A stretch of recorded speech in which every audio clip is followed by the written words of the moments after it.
The day I buried my grandfather, my father told me I was worthless and threw me out of the house, confident he had just inherited $400 million. He was wrong. The rain had been coming down non-stop since early morning.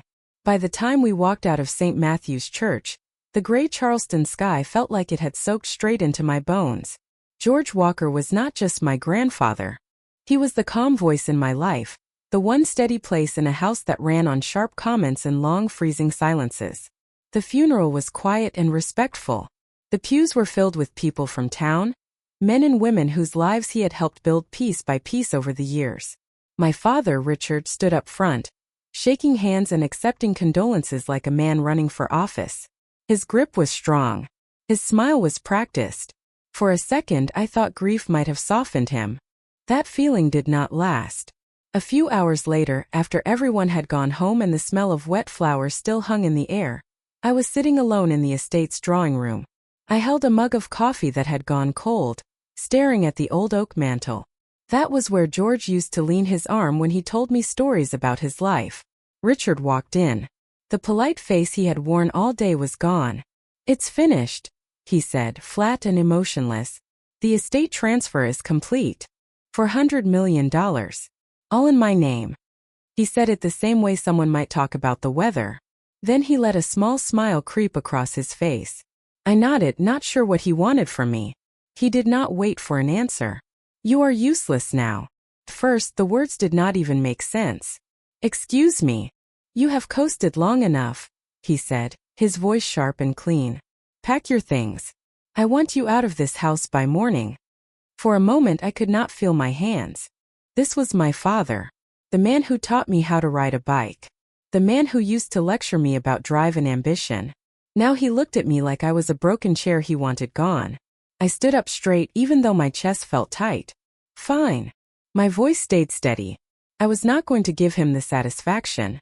I left the room, my footsteps echoing down the long hallway toward the bedroom that had never really felt like it belonged to me. I grew up in a house where silence was a weapon. Richard's rules were exact and unforgiving. No slammed doors. No talking back. And never, under any condition, question his decisions. My earliest memories of him were not hugs or encouragement, but corrections. My posture was wrong. My tone was wrong. My goals were unrealistic. By the time I was 10 years old, I learned to keep my successes to myself. If I brought home an A, he asked why it was not an A+. If I won an award, he wondered how many other kids had not even tried. Praise was rare, and when it happened, it felt more like a note in the margin than a celebration. George was nothing like that. Being around my grandfather felt like stepping into sunlight after being stuck inside too long. He did not demand perfection. He asked what I wanted and actually listened to the answer. When I was 15, I told him I wanted to work in finance. I wanted to understand how money and power really moved. Richard laughed and said it was a man's world. George just smiled and told me to learn everything I could. Years later, when I got accepted into a competitive graduate program, my father called it a waste of time and money. I remember sitting on the porch with George that night, my acceptance letter resting on my knee, wondering if I should turn it down. He took a sip of his sweet tea, then quietly slid an envelope across the table. Inside was a cashier's check big enough to cover my first year of tuition. "Do not tell him," George said. "This stays between us. Think of it as an investment in someone worth investing in." That was George believing in me when it actually cost him something. Now I stood in my childhood bedroom with a half-packed suitcase, thinking about that night and the quiet pride in his eyes. Richard could throw me out of this house, but he could not erase what George had built inside me. As I reached for another hanger, something hard shifted behind the lining of my old bookshelf. The house already felt different. In the days after the funeral, the warmth George brought to the estate vanished, replaced by something cold and sharp. Doors that had always been open were now locked. The library, the sunroom, even the small study where George kept his records. Every handle rattled uselessly when I tried it. The staff, people I had known my whole life, avoided looking at me. Susan, the housekeeper who used to sneak me scones from the kitchen, barely nodded anymore. Her hands stayed busy with work that did not need doing. When I asked if something was wrong, she muttered, "Mr. Walker's instructions," and hurried away. At dinner, Richard spoke as if I did not exist. He talked about the future like everything was already settled.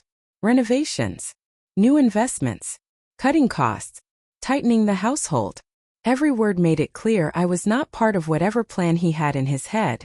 There was a quiet satisfaction in his voice, like a man proud of trimming away what he saw as extra weight. I went back to my room and tried to focus on packing. My fingers ran along the spines of books I had kept since high school. They had been my shelter back then, places where I could think without being judged. One book stood out. A thick biography George had given me for my 18th birthday slid out easier than the rest. When I pulled it free, I felt something solid shift inside. I opened the book and found a sealed envelope hidden between the last pages. My name was written on it in George's steady handwriting. I sat down on the edge of the bed and carefully broke the seal. Inside was a single sheet of paper. The ink was light but deliberate. The will protects those who protect others. That was it. No explanation. No details. Just one sentence, heavy enough to make my chest tighten. I read it again, running my thumb over the words like more meaning might rise to the surface. George had hidden it for me. Not for Richard. Not for anyone else. I folded the note, slipped it back into the envelope, and tucked it into my bag. My mind started turning, trying to understand what he wanted me to see. Richard's study still smelled like cigar smoke and polished leather, just like it had when George used it. The difference was the warmth was gone.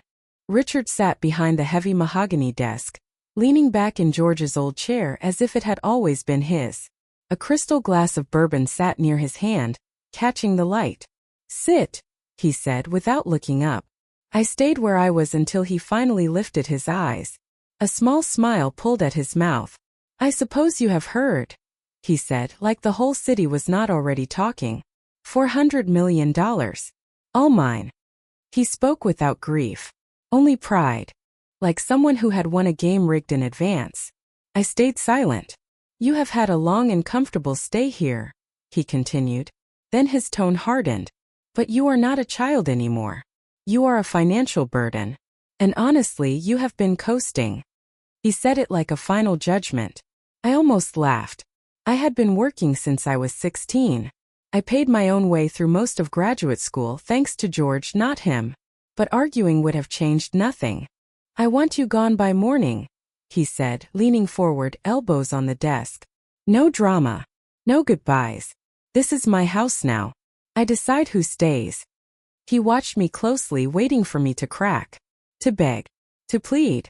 I felt the envelope in my pocket, the words pressing against my leg. The will protects those who protect others. I squared my shoulders. "Fine." My voice did not shake. I stood up, turned around, and walked out without saying anything else. Upstairs, I packed the last of my clothes into the old leather suitcase George had given me years earlier. I kept the envelope in my coat pocket. Like moving it might take away whatever strength it had given me.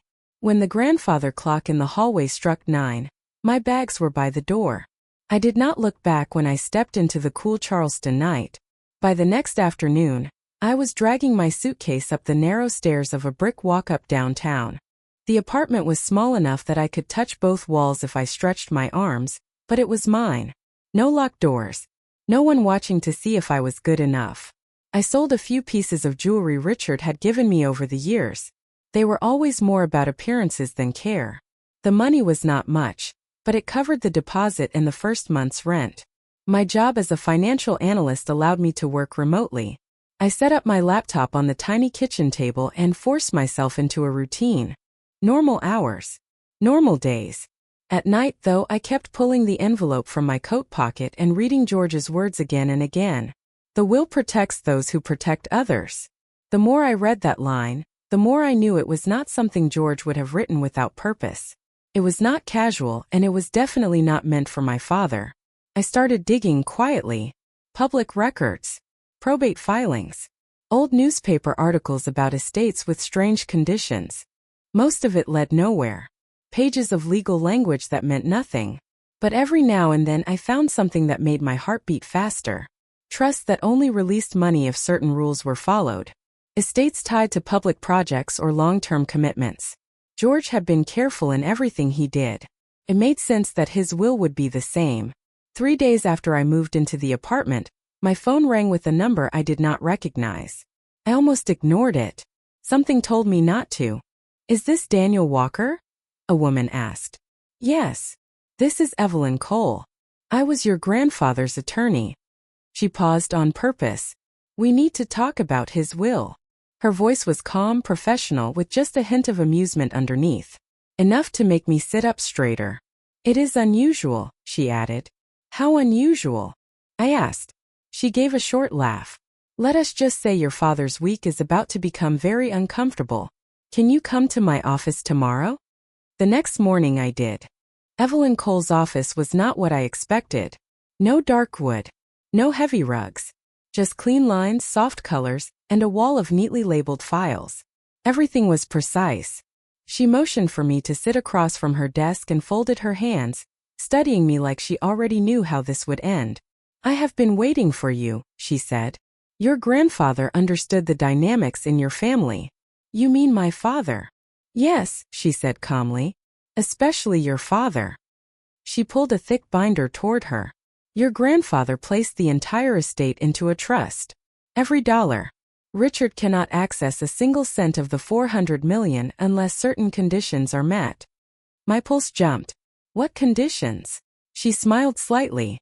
"He must complete a city-approved community redevelopment project that meets your grandfather's philanthropic standards. And he must complete it with you as co-executor." I leaned forward. "With me. Equal authority. Equal signatures." I sat back trying to process it. "So he cannot do it without me." "That is correct." She turned another page. "And there is more. For the 12 months required to complete the project, there can be no lawsuits between you and your father. No public estrangement. No withdrawal from the agreement by either of you. Any violation dissolves the trust." "And the money?" I asked. She pointed to the final clause. "Half goes to the charities your grandfather named.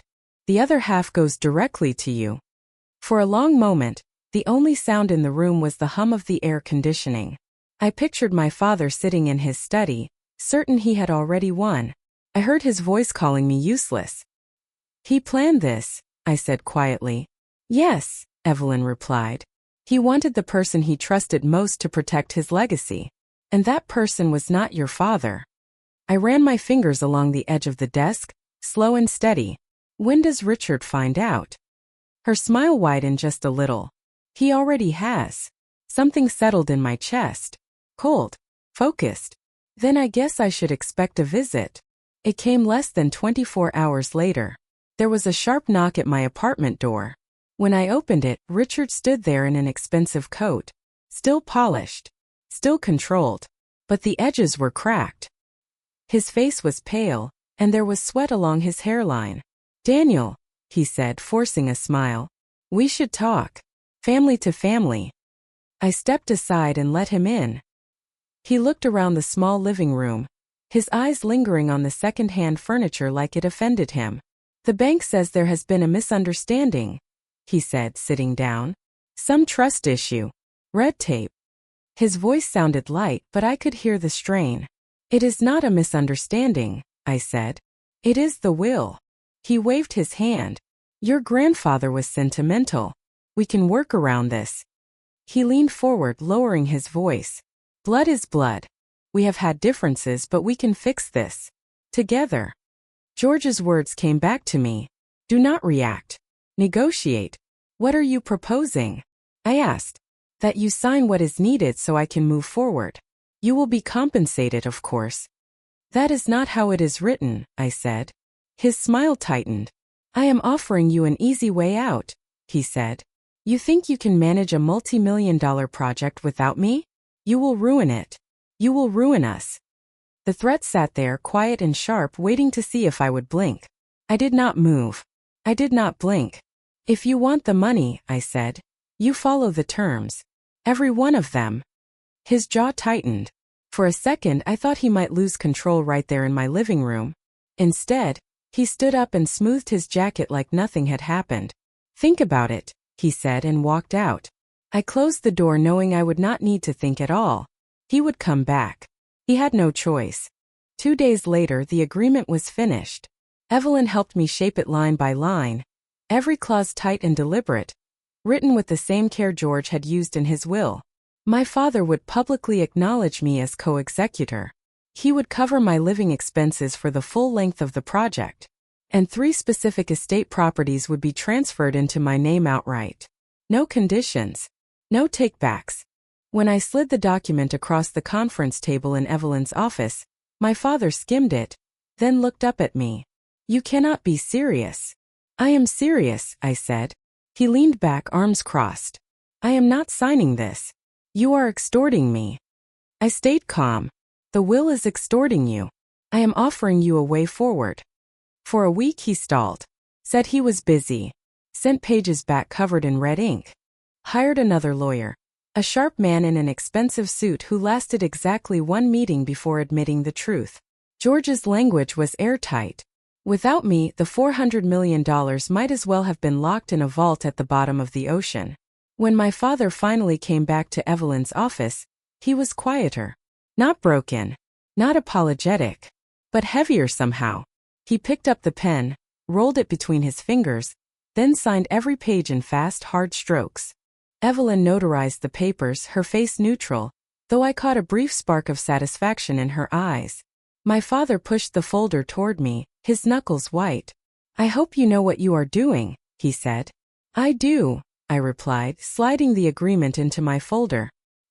He left without offering his hand, but for the first time in years I felt the balance shift. Not just on paper. In power. The project site by the water started as cracked asphalt and weeds. George had envisioned something living. Glass walls facing the harbor. Classrooms for job training. Space for local markets on weekends. From the first day, I made it a point to know every detail. I walked the site every morning. Reviewed invoices at night. Built working relationships with city officials. The more present I was, the more the crews came to me for decisions. My father hated that. He arrived late to meetings. Suggested budget cuts that ignored safety codes and George's vision. When I said no, he called me difficult. But he never shut me out. He could not. The will made sure of that. The press loved the story. Walker family reunites to honor patriarch's dream. In photos we stood side by side, smiling like partners. Off camera, every conversation was a negotiation. By the 11th month, the steel frame was finished. Glass panels caught the morning sun. My father stood next to me on the balcony overlooking the water as crews installed the final supports. "You handled yourself better than I expected," he said. "Better than you wanted," I replied. He let out a short, dry laugh. Maybe. It was not trust. It was not forgiveness. But it was acknowledgement. I was not the liability he had claimed I was. A few weeks later, the project was complete. The ribbon-cutting ceremony drew a crowd that spilled onto the sidewalks. City leaders, reporters, families from the neighborhood. The new community center stood behind us, bright and alive. My father stood to my left, smile ready for the cameras. But the speech was not his. That had been George's rule. And mine. When I stepped to the podium, I spoke about George's belief that money only mattered if it lifted other people up. I thanked the workers, the volunteers, and the community. I did not mention my father. The applause started slow, then grew steady and warm. I saw my father's jaw tighten as the focus stayed on me. By the end of the day, the trust's conditions were met. He would receive his fortune. I already had something else. 3 prime properties in my name. And public credit for bringing George's vision to life. As the crowd thinned, I walked down the side path, my steps echoing against the new brickwork. Behind me, the center buzzed with voices, exactly as George had imagined. I did not look back. I had taken the part of my family's legacy worth keeping, and I left the rest where it belonged.